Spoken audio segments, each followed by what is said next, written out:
சத்தியமா சொல்ற ரொம்ப எனக்கு அசிங்கமா இருக்கு. அவங்க கேக்குறாங்க, ஏங்க நீதானா வேற யாராவதா பாத்தி? நல்ல வேலை நல்லபடியா வந்து சேர்ந்துட்டான்ப்பா. நான் நினைச்சேன் டைம் ஆயிடும், லேட் ஆயிடும்னு நினைச்சேன். கிட்டத்தட்ட 4-5 சிக்னல் வரும். ஒரு சிக்னலுக்கும் நம்ம வெயிட் பண்ணிட்டு இருக்க முடியாது. ஸோ கொஞ்ச நேரம்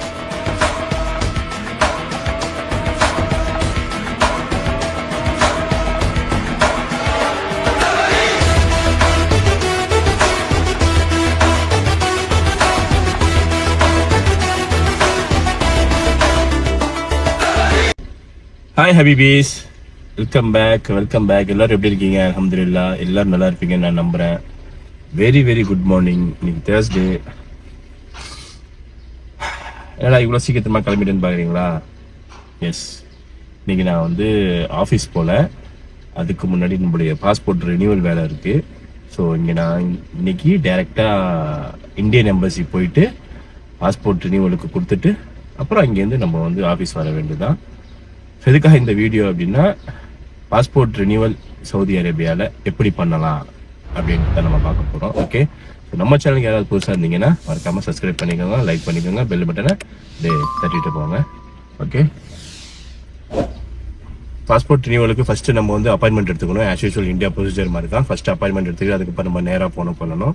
அதே மாதிரி தான் இங்கேயும் அப்பாயின்மெண்ட் எடுத்துட்டு அதுக்கப்புறம் அங்கே போய் நம்ம ஃபார்ம் ஃபில்அப் பண்ணாலும் பிரச்சனை இல்லை, பண்ணா கட்டிலும் பிரச்சனை இல்லை. நமக்கு தெரியல அப்படின்னா நம்ம அங்கே போய் ஒரு 35 ரியால் கொடுத்து நம்ம பண்ணிக்கலாம். இல்லை நமக்கு எல்லாம் தெரியும் அப்படின்னா நம்ம பண்ணிக்கிட்டு எல்லா டாக்குமெண்ட் எடுத்துகிட்டு போகலாம். இருந்தாலும் அங்கே போய் ஏதாவது குறை சொல்ல தான் செய்வாங்க. ஸோ அதனால நம்ம வந்து அங்கே போய் பண்ணுறதே பெட்டர். ஸோ நான் அதே மாதிரி தான் இப்போ எல்லாமே எல்லாத்தையும் டாக்குமெண்ட்லாம் ரெடி பண்ணி பக்காவாக வச்சுட்டேன். பாஸ்போர்ட் அப்பாயின்மெண்ட் எல்லாத்தையும் ரெடியாக இருக்கு. இருந்தாலும் நம்ம அங்கே போய் ஒரு தடவை வெரிஃபிகேஷன் பண்ணிட்டோம்னா நல்லா இருக்கும். நமக்கு வந்து கரெக்டாக 8:50க்கு அப்பாயின்மெண்ட்டு. இப்போ கரெக்டாக 8:10 ஆகுது. போகிறதுக்கு முன்னாடி ஒரு அரை மணி நேரம் ஆகும். ஸோ வாங்க இப்போ நம்ம சர்னு போகலாம். ஓகே, காலங்காத்தால ரொம்ப டிராஃபிக்காக இருக்கும் அந்த இடம். ஸோ நம்ம வந்து டிராஃபிக்கெல்லாம் பேஸ் பண்ணி ஒரு அரை மணி நேரம் 3/4 மணி நேரம் சொல்லியிருக்கோம். அதுக்குள்ளே போயிடணும். பார்ப்போம், வாங்க சார் நம்ம போகலாம். ஸ்பீடாக போனால் செட் ஆகாது. இப்போ போகிறது வந்து உம்முல் ஹம்மாம் ரியாத் எம்பசி, அங்கே தான் போகிறோம். இப்போ நம்ம டைரெக்டாக குரேஷ் ரோட்டை பிடிச்சோம் அப்படின்னா இதுலேருந்து உள்ளே போய் பிரிட்ஜை ஏறி அப்படியே ஒரே ஸ்ட்ரைட்டாக போய்கிட்டே இருக்க வேண்டியது தான். அந்த குரேஷ் ரோட்டில் தான் டிராஃபிக் ஜாம் அதிகமாக இருக்கும். இந்த டிராஃபிக் ஜாம் இருக்கக்கூடாது இறைவான்ட்டு பார்ப்போம் வாங்க. இதில் தான் டிராஃபிக் இருக்குன்னு பார்த்தா இங்கேருந்து டிராஃபிக் ஸ்டார்ட் ஆகிடுச்சு. இந்த டிராஃபிக்கை தாண்டி நம்ம எப்போ சேர்றது? ஒரு மணி நேரம் இருக்கு. ஒரு மணி நேரத்தில் போயிடலான்னு பார்த்தேன், ஆனால் முடியாது போல இருக்கு. அங்கேருந்து கிராஸ் பண்ணி நம்ம இப்போ இந்த பிரிட்ஜு ஏறுறதுக்காக நிற்கிறோம். இந்த பிரிட்ஜு ஏறினா தான் நடுவில் எந்த ஒரு சிக்னலும் இல்லாமல் டைரெக்டாக போய் சேர முடியும். இல்லை அப்படின்னா கிட்டத்தட்ட 4-5 சிக்னல் வரும். ஒரு சிக்னலுக்கும் நம்ம வெயிட் பண்ணிட்டு இருக்க முடியாது. ஸோ கொஞ்ச நேரம் இங்கே வெயிட் பண்ணோம்னா இந்த பிரிட்ஜில் ஏறினோம்னா சிக்னலே இல்லாமல் போயிடலாம். ஓகே, பயங்கர டிராஃபிக்கு. எல்லாரும் அடிச்சு பிடிச்சிட்டு போகிறாங்க ஆஃபீஸ். அதுவும் இல்லாமல் இன்னைக்கு தேர்ஸ்டே வேறையா. ஸோ அதான், வேற ஒன்றும் இல்லை. ஸோ எல்லாருமே இந்த பிரிட்ஜுக்காக தான் இவ்வளோ நுழையிறது தான் பார்க்குறாங்க. இவ்வளோ நுழைஞ்சா சீக்கிரமாக போயிடலாம் அப்படின்ட்டு. இவ்வளோ நுழைஞ்சாச்சு, அவ்வளோதான். இதுக்கப்புறம் நோ சிக்னல், கண்டினியூஸாக ஒரு 20 மினிட்ஸ் ட்ராவல், அவ்வளோதான். ஸோ வாங்க இப்போ நம்ம சர்னு நம்ம போகலாம். இவ்வளோ டிராஃபிக் இருக்குன்னு அப்படியே ஆமன் நகர்ற மாதிரி நகரம் எல்லாம்.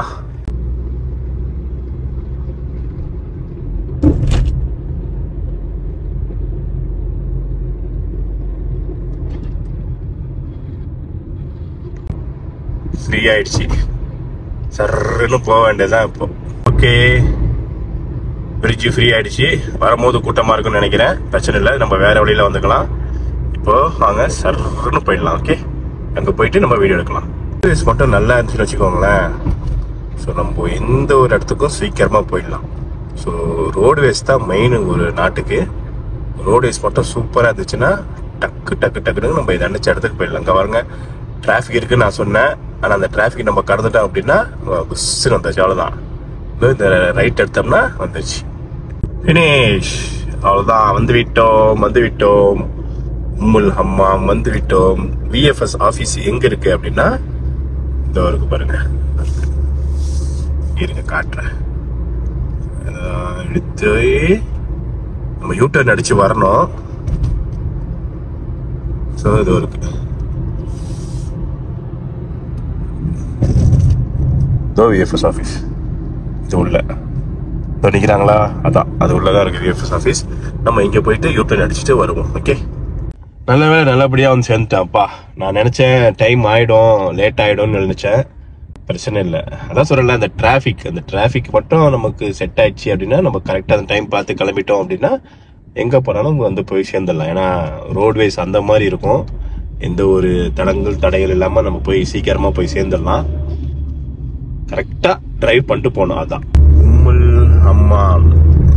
இதுக்கு பின்னாடி தான் நம்ம மச்சானுடைய வீடு இருக்கு. நம்ம போனோம்ல தகசுஷி, இதுக்கு பின்னாடி தான் இருக்கு. எல்லாமே பக்கத்துல தான் இருக்கும். நல்லதான், நமக்கு பக்கத்துல இருந்தா தூரமா போகாம பக்கத்துல இருந்தா எல்லாமே நல்லதுதான். இருப்பாங்க பாருங்க, யாராவது வருவானா, சிக்குவானா, யாராவது பிடிச்சி போடலாம், அவன்கிட்ட காசு கறக்கலாம்னு வெயிட் பண்ணிட்டே இருப்பாங்க எல்லாரும் அங்க.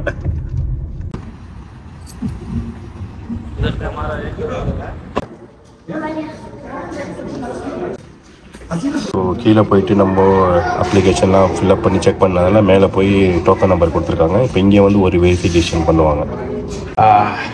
நல்லபடியாக ஃபில்அப் பண்ணி முடிச்சுட்டு நம்ம மறுபடியும் கீழே கவுண்டருக்கு போயிட்டு டோக்கன் எடுக்கணும்.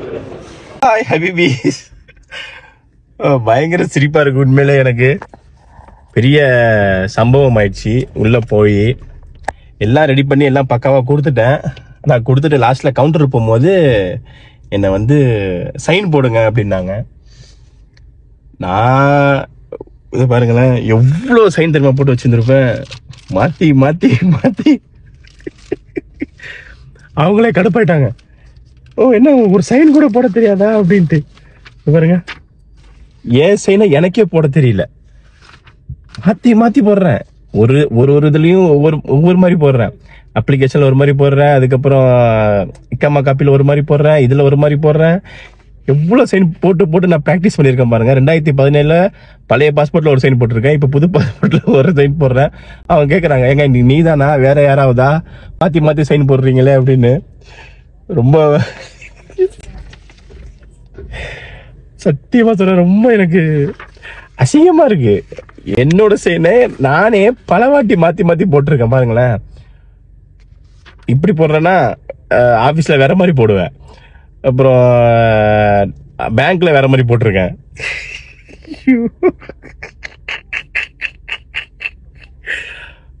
இறைவா எவ்வளவு பாருங்க, எவ்வளவு சைன் நான் போட்டு ஏன் சைன் எனக்கே போட தெரியல. அந்த அளவுக்கு நான் இருந்திருக்கேன்.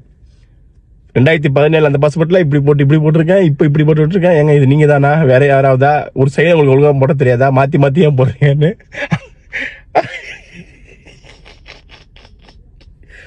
அசிங்கப்படுத்திட்டாங்க குமார். அசிங்கப்பட்டான், ஆட்டோக்காரன் மாதிரி ரொம்ப அசிங்கப்படுத்திட்டாங்க. ரொம்ப இதுவாயிடுச்சு மனசு. பிரச்சனை இல்லை, அல்ஹம்துலில்லாஹ் நல்லபடியாக முடிஞ்சு, எல்லா வேலையும் முடிஞ்சு 300 ரியால் கட்டிட்டு அது வந்து கொடுத்தாச்சு. 2 வீக்ஸ் ஆகும், 2 வீக்ஸ் வந்து கலெக்ட் பண்ணிக்க அப்படின்னு சொன்னாங்க. ஸோ 2 வீக்ஸ் முடிஞ்சு நம்ம வந்து போய் கலெக்ஷன் பண்ணிக்க வேண்டியதுதான். கலெக்ஷன் பண்ணிக்கிட்டு நம்ம அப்புறம் ஊருக்கு அனுப்ப வேண்டியதுதான், ஃபேமிலியை கூப்பிட்றதுக்கு. ஓகே, ஸோ அங்கே இப்போ நம்ம சர்ன்னு ஆஃபீஸ் கிளம்புவோம். மணி இப்போ 10 ஆகுது, ஆஃபீஸ் போகலாம். ஓகே, கூட்டம்னாலே கண்டிப்பாக ஏதாவது ஆக்சிடென்ட் ஆகி தான் ஆயிருக்கணும். ஆக்சிடென்ட் ஆனதுனால தான் இவ்வளோ கூட்டம் நிற்கும். இப்போ நம்ம சர்ன்னு ஆஃபீஸ் போகலாம். ஆஃபீஸ் போகிறதுக்கு முன்னாடி எங்கேயாவது கடைக்கு போயிட்டு சாப்பிட்டுட்டு டீ சாப்பிட்டுட்டு போகலாம். ரொம்ப பசிக்குது, காலையில இருந்து சாப்பிடல.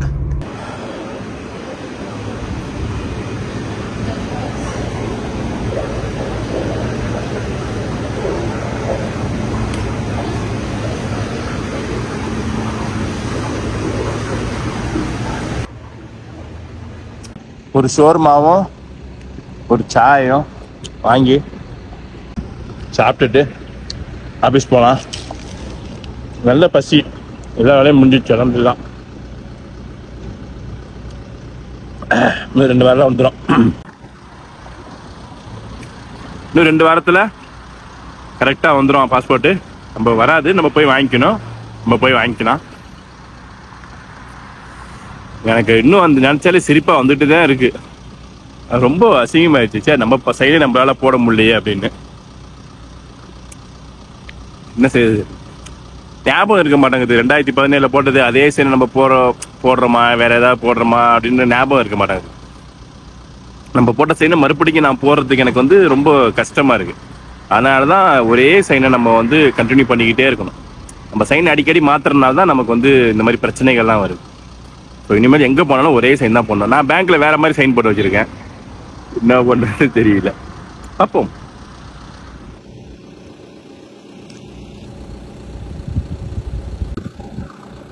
இந்த வீட்டில் வாட்டர் ஹீட்டரை வெளியே வச்சிருக்காங்க. ஏதாவது வாட்டர் ஹீட்டர் உள்ள தானே வைப்பாங்க, இவங்க வெளியே வச்சிருக்காங்க. கண்டுபிடிக்கிறாங்க. ஓகே ஹபிபீஸ், நல்லபடியா எல்லாம் முடிஞ்சு காலையில எழுந்திரிச்சு நல்லபடியா குளிச்சுட்டு நேராக நம்ம இங்கேருந்து விஎஃப்எஸ் ஆஃபீஸ் போனோம். அங்கே போயிட்டு கீழே கவுண்டர் இருந்துச்சு. அந்த கவுண்டரில் ஃபர்ஸ்ட் நம்ம அப்ளிகேஷன் வெரிஃபிகேஷன் பண்ணாங்க. வெரிஃபிகேஷன் பண்ணி முடிச்சுட்டு அப்புறம் அங்கேருந்து மேலே ஃபர்ஸ்ட் கவுண்டர் போனோம். ஃபர்ஸ்ட் கவுண்டரில் நம்ம ஏகே உட்காந்தாரு. அவர் பேர் வந்து அஜித் குமார், பாண்டிச்சேரி ஆளு. ஸோ அவர்கிட்ட கொடுத்தேன். அவர் வந்து இல்லை நம்ம இன்னொரு வாட்டி எடிட் பண்ணிக்கலாம் அப்படின்னு சொன்னார். சரின்னு சொல்லிட்டு மறுபடியும் எடிட் பண்ணி எல்லாம் பக்காவாக ரெடி பண்ணி கொண்டு போயிட்டேன். அவங்க வந்து மறுபடியும் ஒரு ரெக்வஸ்ட் லெட்டர் எழுதி கொடுத்தாங்க. ரெக்வஸ்ட் லெட்டர் போய் அதையும் எழுதி கொடுத்து மறுபடியும் டோக்கன் போட்டு இப்போ போங்க கவுண்டருக்கு அப்படின்னாங்க. ஸோ அங்கே ஒரு 40 ரியால் ஆச்சு ஃபார்ம் ஃபில்அப் பண்ணுறதுக்கு. அப்புறம் இது ஒரு பாஸ்போர்ட்டுக்கு ஒரு 300 ரியால் ஆச்சு. மொத்தமாக 340 ரியால் ஆச்சு. இது ஒரு சாப்பிட்டது 10 ரியால் ஆச்சு. டோட்டலாக 350 ரூபா இன்னைக்கு காலி. அப்படின்றதுக்குள்ள 350 ரியால் போயிடுச்சு. எல்லாம் முடிஞ்சு அங்கே போய் அந்த பாஸ்போர்ட் ஃபைனல் வெரிஃபிகேஷனில் தான் நம்மளை வந்து ரொம்ப அசிங்கப்படுத்தி உங்களுக்கு சைன் தெரியல, உங்கள் சைனை உங்களுக்கு போட தெரியலையா அப்படி இப்படின்னு கேட்டு நம்ம ரொம்ப மொக்கப்படுத்திட்டாங்க. சரி லாஸ்ட்டாக ஏதோ சைனை போட்டு அக்செப்ட் பண்ணிக்கோங்க ப்ளீஸ் அக்செப்ட் பண்ணிக்கோங்கன்னு அவங்களும் அக்செப்ட் பண்ணி வாங்கி அனுப்பிச்சி விட்டாங்க. 2 வீக்ஸ் கழிச்சு உங்களுக்கு மெசேஜ் வரும். 2 வீக்ஸ்க்குள்ள மெசேஜ் வரும், நீங்கள் வந்து கலெக்ஷன் பண்ணிக்கலாம் அப்படின்னாங்க. நம்ம எப்போ மெசேஜ் வருதோ அப்போ கலெக்ஷன் பண்ணிக்கலாம். ஸோ ஃபைனலி இந்த உங்களுக்கு வீடியோ பிடிச்சிருந்தா மறக்காம சப்ஸ்கிரைப் பண்ணுங்க, லைக் பண்ணுங்க, பெல் பட்டன் தட்டிட்டு போங்க. And then signing off Ashwa vlogs.